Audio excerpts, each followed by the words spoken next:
بآياتنا الذين إذا ذكروا بها، بے شک ایمان لاتے ہماری آیتوں پر وہ لوگ جب انہیں نصیحت کی جاتی آیتوں سے خروا گر پڑتے ہیں سجدا سجدے میں، وسبحوا بحمد ربهم اور تسبیح کرتے ہیں رب کی حمد بھی، وهم لا يستكبرون اور وہ تکبر نہیں کرتے۔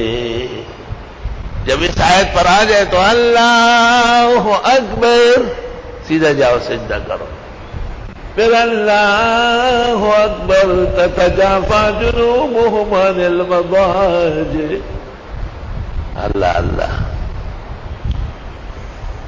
قرآن کریم میں 14 مقامات ایسے ہیں کہ سننے یا پڑھنے کے بعد سجدہ تلاوت واجب ہوتا ہے۔ اس کا ثبوت نہ ملا کہ رمضان میں حافظ صاحب کیوں اعلان کرتا ہے کہ پہلی رکعت میں سجدہ ہے اور دوسری رکعت میں سجدہ ہے، نہیں مل سکا کوئی ثبوت، فقہ میں نہیں لکھا ہو۔ یہ محدث اور بدعات کے قبیل میں سے ہے۔ یہ قوم کا ڈر اور خوف امام کو چڑھا ہے، کیونکہ وہ ہر بات پہ پوچھتے ہیں کہ یہ کیا کیا آپ نے، تو یہ کہتے میں نے تو پہلے سے اعلان کیا تھا۔ آپ اعلان نہ کریں، دے بکم فرضی۔ آپ جب سجدے میں ہو تو یہ ماں کے گھر جائے گا کیا؟ اس نے بھی یہی رہنا ہے۔ ارمان دے سید گل بادشاہ خبر ہے جب پٹھے ہونے غیرت چاچا دور کا، اس کہنے کا کوئی فائدہ نہیں اور نقصان ہے، کیونکہ جو لوگ وضو خانے میں ہیں، گھروں میں ہیں، آواز سنتے ہیں، فتح القدیر میں لکھا ہے ان پر سجدہ نہیں ہے، لیکن اعلان کے بعد سجدہ ہے، وہ تو پھر مفہم ہو گیا۔ اس لیے میں اکثر جمعوں میں آواز میں کہتا ہوں، درسوں میں، کہ ائمہ غیرت پیدا کرے، اپنا علم بنوائے اور قوم کی سچی رہبری کرے، قوم کے نیچے نیچے نہ چلے، اور ان کو دین سکھائے کہ جب میں سجدے میں جاؤں گا تیرے باپ کو بھی آنا پڑے گا، تو ہوتا کون ہے کہ آپ کھڑا رہے؟ کھڑے رہو چلو۔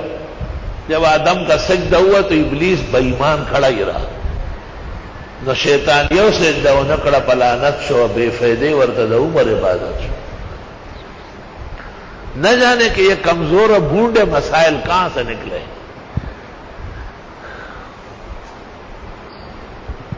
اگر کسی امام نے رکوع میں نیت کی تو اس کے اعلان کی ضرورت نہیں ہے، بس امام کی نیت پر قوم کی نیت ویسے مجمل کافی ہے۔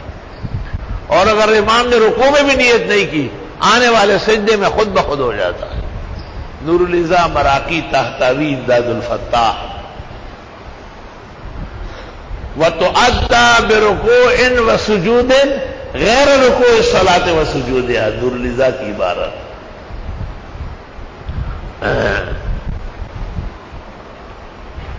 اللہ اکبر۔ یہ جائز نہیں ہے کہ ایک سورت اس لیے نہ پڑھی جائے کہ اس میں سجدہ تلاوت ہے،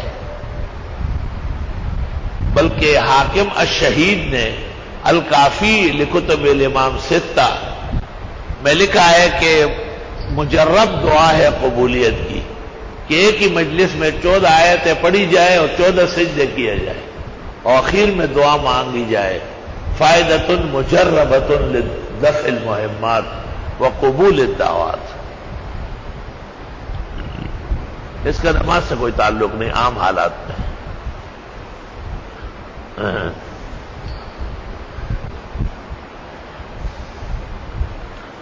عوام میں مشہور ہے کہ جو بھی سنے، یہ غلط مشہور ہے، اس طرح نہیں ہے۔